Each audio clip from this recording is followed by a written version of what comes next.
Salam Malaysia Madani. Alhamdulillah, Rabbil Alamin. Wassalatu wassalamu ala asyrafil anbiya wal mursalin wa ala alihi wasahbihi ajma'in. Saudari pengurusi majlis. Jadi hari ini merupakan DUN yang keempat saya singgah di Selangor. Sebelum ini saya dah ke Rawang, Kota Anggrek dan sebelum itu di Taman Medan. Saya di peringkat Parti Keadilan telah diberikan amanah untuk sama-sama membantu memfokuskan gerak kerja kempen di negeri Selangor. Jadi sebab itu di hadapan Yang Amat Berhormat Menteri Besar Saudara Amir, komitmen kita di peringkat Parti Keadilan, kita kena pastikan Selangor kekal milik Pakatan Harapan. Rakan-rakan pimpinan yang hadir, kat mana-mana ceramah pun, bila saya mulakan semalam di Dun Labu, saya test banyak poin. Bila sebut kerajaan perpaduan, yang paling menarik sekarang ceramah Pakatan Harapan, kita juga alu-alukan rakan-rakan daripada Barisan Nasional. Cuma yang lebih menarik, bila saya tengok akak-akak, saudara-saudari yang daripada Barisan Nasional datang ceramah Pakatan Harapan, saya teruja. Sebab selain perpaduan, saya tengok merah biru. Macam negeri Johor. Saya datang daripada Johor, jadi memang antara semangat lebih sikit macam di Johor sebenarnya. Cuma untuk jelajah madani, saya cuba terbaik untuk ikut seberapa banyak ceramah. Jadi saya percaya para pimpinan akan ada ruang masing-masing untuk kupas dan ulas mengikut bidang yang ditetapkan. Ketika ini saya diberikan amanah untuk bersama-sama membantu kerajaan sebagai timbalan menteri di KPKT, Kementerian Pembangunan Kerajaan Tempatan, KPKT. Jadi bila saya turun, saya tengok pening juga nak ceramah sebab nak tahu apa Perikatan Nasional serang isu rumah. Jadi bila saya tengok satu demi satu serangan, dari segi fakta itu tak ada. Tapi apa yang dibangkitkan? Salah seorang ahli parlimen daripada Perikatan Nasional, bila ditanya soal perumahan, dasar perumahan dan sebagainya, apa yang beliau bangkitkan? Dia jawab, dia sekarang sangat bimbang kerana dia sebut semua exco kerajaan negeri yang jaga rumah ni semua orang Cina. Hatta isu rumah pun dia nak mainkan perkauman. Yang ini saya nak tanya MB. Sepanjang beliau menjadi Menteri Besar, exco kerajaan negeri Selangor yang jaga rumah siapa? YB Roziah, orang Melayu. Seorang wanita yang sebenarnya memang sangat fokus isu perumahan. Tapi sampai di peringkat Perikatan Nasional, dia nak main isu perkauman. Sebenarnya isu kaum ini tak jadi masalah. Hatta kalaulah exco itu pun bukan bangsa Melayu, bagi saya yang penting, tak kisah siapa yang kita letak, biarlah berdedikasi. Apa gunanya kalau pilih orang Melayu, jadi duta khas taraf menteri, hasil kepada negara tidak ada apa-apa. Apa gunanya jadi menteri Melayu yang mana keluarganya terlibat, yang masuk mahkamah soal subsidi minyak yang berpaket itu dicuri dan sebagainya. Jadi sebab itu bila sebut isu perumahan, saya tengok balik bila kita bincang isu perumahan, di peringkat persekutuan ada tanggungjawabnya. Di peringkat negeri ada tanggungjawabnya. Kalau di persekutuan, kita tetapkan dasar. Kita ada agensi pelaksana.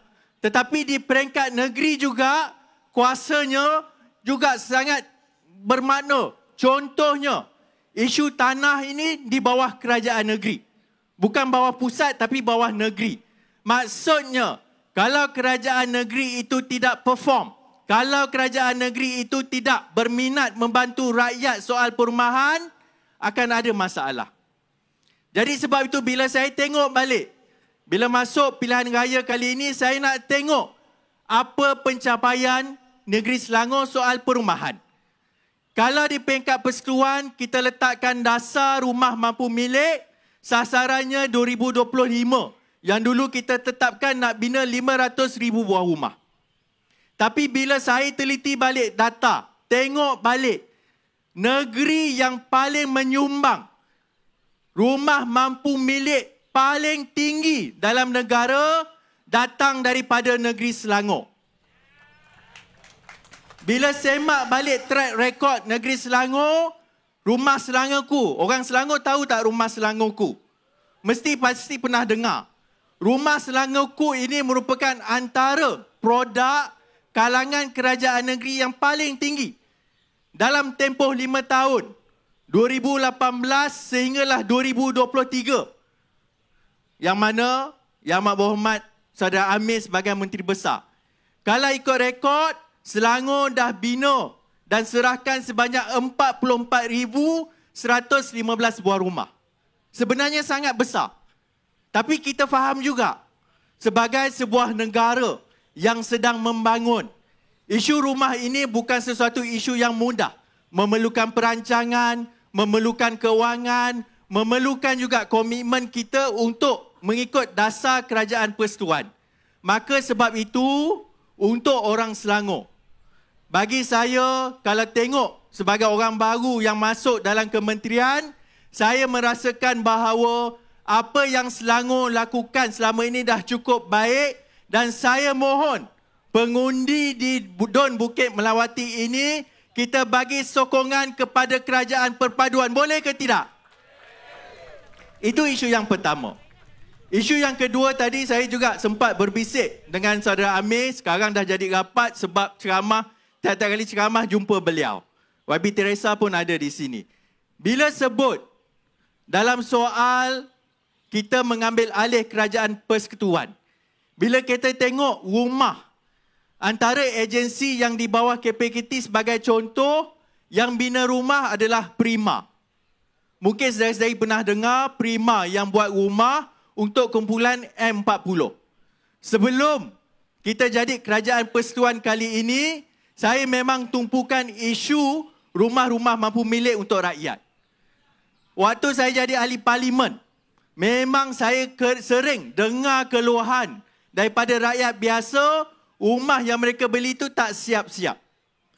Tapi setiap kali saya tanya dalam parlimen, saya tanya Zuraidah waktu itu jadi menteri KPKT, saya tanya, tak pernah ada perincian yang teliti rumah mana yang sakit dan sebagainya. Tapi bila kita ambil alih, bila masuk tahun lepas, saya panggil Prima, saya tanya, berapa banyak rumah, projek rumah yang kamu ada masalah?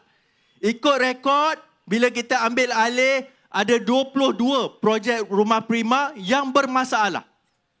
Ini termasuk ada di seluruh negara. Dalam tempoh 7 bulan, yang ini memang walaupun ceramah ini sepatutnya ceramah politik, tapi saya cerita juga ini nak menunjukkan komitmen kita. Hatta masuk pilihan raya negeri, kerajaan perpaduan akan terus bekerja membantu rakyat. Jadi dalam isu ini sebagai contoh, dalam tempoh 7 bulan, di peringkat kementerian, Alhamdulillah, kita dah selesaikan 9 projek yang selama ini tangguh, akhirnya dapat kunci. Sekarang ni ada 13 lagi projek yang kita kena selesaikan bawah Prima, insya-Allah. Dalam tempoh sehingga hujung tahun 2024, komitmen kita adalah untuk membantu rakyat kebanyakan sebab bila kita hadapi, saya bila berceramah yang paling saya tak suka akak ni lah. Dia akan keluar masa dia dan sebagainya. Tapi itu kita kena hormat. Ramai rakan-rakan pimpinan yang datang untuk berucap pada malam ini. Jadi sebagai rumusan, bila kita tengok bagaimana untuk kita bantu rakyat, saya yakin, saya percaya, kalau kita buat kerja bersungguh-sungguh, tidak mempolitikkan segala benda bawah negara ini, insya-Allah segala kerja keras kita itu akan ada manfaat. Saya percaya saudara Amir kalau bagi masa dia 2 jam sekalipun, belum tentu dapat habiskan jasa dan juga pencapaian kita di Selangor. Cuma di sini, Bagi saya, macam saya sebut di awal tadi, kita masuk pilihan raya, ini negara pelbagai bangsa. Tak kiralah kamu Melayu ke, Cina ke, India ke, yang paling penting kita kena pilih pemimpin yang sebenarnya mengangkat agenda rakyat, setuju ataupun tidak. Bila kita masuk pilihan raya kali ini, kita masuk bersama dengan Barisan Nasional sebab kita percaya inilah ibu pertiwi kita dan saya percaya saudara Amir. Setiap kali ini last kali puan saya, setiap kali masuk pilihan raya di Selangor ini sebenarnya kita bertukar kerajaan. Kalau dulu kita menang tahun 2008 Pakatan Rakyat. Sebelum ini 2018 kita menang sebagai Pakatan Harapan. InsyaAllah tahun 2023 kita akan menang sebagai Pakatan Harapan. Barisan Nasional membentuk kerajaan perpaduan di negeri Selangor. Sekian, terima kasih. Assalamualaikum warahmatullahi wabarakatuh.